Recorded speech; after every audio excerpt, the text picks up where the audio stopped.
پرستش در روح و راستی یعنی چی؟ توی کتاب مقدس عهد جدید عیسی کنار چاه یعقوب با زن سامری صحبت میکنه. اینو توی انجیل یوحنا فصل 4 آیه 23 میبینیم که عیسی میگه زمانی فرا میرسد و همکنون فرا رسیده است که پرستندگان راستین پدر را در روح و راستی پرستش خواهند کرد. زیرا پدر جویای چنین پرستندگانی است. این عبارت خیلی قدرتمنده. خدای قادر مطلق به دنبال کسایی میگرده که اونو پرستش کنن. ولی باید اون رو بر حسب و طبق کلماتی که خودش میگه پرستش کرد. یعنی در روح و راستی.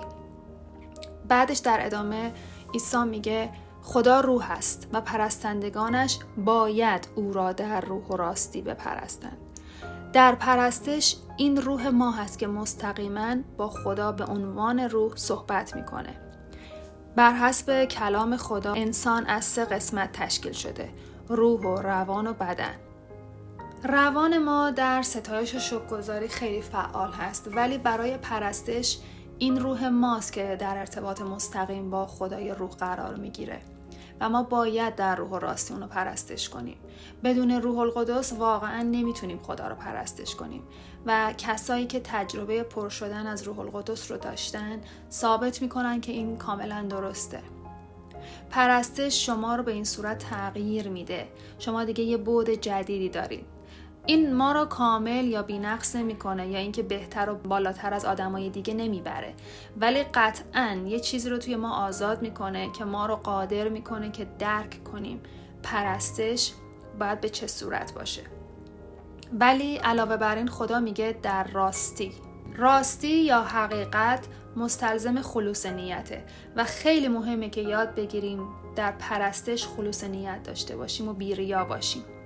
برای شفافتر شدن قضیه تصویر کوچیک از کتاب لاویان اینجا میاریم که لاویان کتاب عهد عتیق در مورد آیین‌های کهانت و قربانی هاست.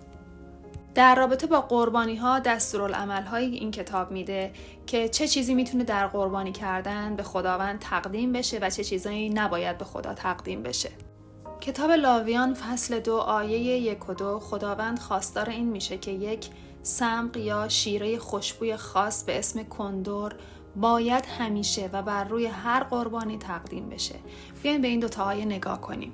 میگه هرگاه کسی هدیه آردی به خداوند تقدیم کند، هدیهش باید از آرد مرغوب باشد. بر آن روغن بریزد و کندر بنهد و آن را نزد پسران هارون یعنی کاهنان بیاورد. آنگاه از آن 1 مشت برگیرد، یعنی از آرد مرغوب و روغن و تمامی کندرش، و کاهن آن را به عنوان یادگاری بر مذبح بسوزاند. این است هدیه اختصاصی و رایحه خوشایند برای خداوند. کندر در عهد عتیق نماد پرستش هست و هدیه‌های ما به خدا به خادمان یا همون کاهنان هم هست. ولی یه بخش از هدیه ما هست که هیچ وقت به هیچ کس جز به خدا نمیشه تقدیم کرد و اون کندره، یعنی پرستش. کندر یه نوع سمغ یا شیره خوشبو هست که از یک درخت میاد و وقتی سوزونده میشه یه رایحه خیلی خوبی رو آزاد میکنه. کندر به خودی خودش هیچ زیبایی نداره ولی بوی خیلی خوبی داره و این چیزی هست که خدا میخواد. این چیزی هست که پرستش ما برای خدا بهش تبدیل میشه. یه رایحه زیبا و خوشبو که به مشام خدا میرسه. از طرف دیگه یه چیزم هست که اصلاً نباید روی هدیه‌های خدا گذاشته بشه. اگه به آیه 11 همون فصل نگاه کنیم میبینیم که میگه هیچ یک از هدایای آردی که به خداوند تقدیم میکنید نباید با خمیرمایه تهیه شده باشد، زیرا در هدیه اختصاصی که تقدیم خداوند میکنید نباید هیچ خمیرمایه یا عسل بسوزانید. خب عسل قبل از اینکه روی آتیش گذاشته بشه شیرین و خوش‌طعمه، ولی وقتی سوزونده میشه سیاه و چسبناک و خراب میشه. و چیزی که خدا میگه اینه که هیچ پرستشی که تحمل آتیش رو نداره به من تقدیم نکن. کندر رو به من تقدیم کن، چون هرچی آتشش بیشتر بشه شیرین تر میشه. ولی پرستشی که وقتی تو تست و امتحان میشی سیاه و چسبناک و خراب میشه رو به من تقدیم نکن. به این فکر کن که آیا من دارم عسل به دعاهام اضافه میکنم یا دعاهای من همراه با کندره؟ آیا دارم به خدا چیزایی میگم که اونا رو زندگی نخواهم کرد یا دارم در روح و راستی در حضور او دعا میکنم؟ در آخر یه تصویر خیلی واضح از پرستش توی اول قرنتیان فصل 6 آیه 16 و 17 میبینیم. این آیه میگه آیا نمیدانید کسی که با فاحشه ای میپیوندد با او یک تن میشود؟ زیرا نوشته شده است آن دو یک تن خواهند شد. اما آن که با خداوند میپیوندد با او یک روح است. این آیه خیلی رک و صریحه، چون کل کتاب انجیل یک کتاب رک هست. باید اینجا رک باشیم و تقابل و تضاد بین این دو رو ببینیم. مثال اول فیزیکی، جنسی و غیر اخلاقیه، ولی درست همراه و به صورت موازی با این مثال پولس رسول در مورد کسی صحبت میکنه که با خداوند در روح میپیوندد. به بیان دیگه 2 پیوستن اینجا هست. یکی پیوند فیزیکی هست و یکی پیوند در روحه. پرستش چیه؟ این یعنی پرستش، پیوند در روح.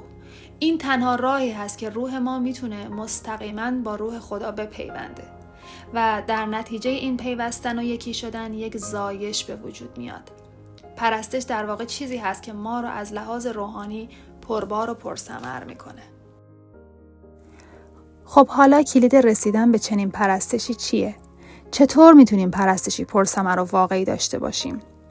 کلید استفاده از روحمون هست که به عنوان عضو مناسب برای ارتباط با خدا و پرستش او به کار ببریم. یادتون باشه از زمانی که مسیح رو به عنوان خداوند دریافت کردید، روح خدا در روح شما ساکن و با او یکی شده. شما دیگه به روح القدس مجهز هستید و قادرید که در روح و راستی خدا رو پرستش کنید. چنین پرستشی فقط از طریق روح خدا ممکنه. بیایید با هم این دعا رو بکنیم و از روح خدا دعوت کنیم که منشأ پرستش ما باشه. ای خداوند، ازت ممنونم که تو روح من رو با خودت یک روح کردی. خداوندا، من میخوام از کسانی باشم که پرستنده حقیقی تو هستن، نه بر اساس توانایی و شخص طبیعی من، بلکه از طریق تو منشأ دعا و پرستش من باش. ابراز من فقط تو باش. نگذار پرستش من با عسل آمیخته بشه که فقط به مذاق خودم خوش بیاد. بذار کندر خوشبو در رستاخیز تو توی پرستش من باشه که در سختی ها پایدارتر و شیرین تر بشه. به مشام تو برسه و تو از رایحه پرستش من لذت ببری. پرستش که توی مشکلات و تست های زندگی خوشبوتر بشه. پرستش های من چنان در یکی بودن با تو و از طریق تو باشه که لایق تو و مورد پسند تو بشه. آمین. عزیزان، ایمان داشته باشید که چنین پرستشی ممکنه، ولی نه از طریق شخص ما و توانایی های طبیعی و ذاتی ما، بلکه توسط روح خدا که در ما ساکن هست و با روح ما یکی شده.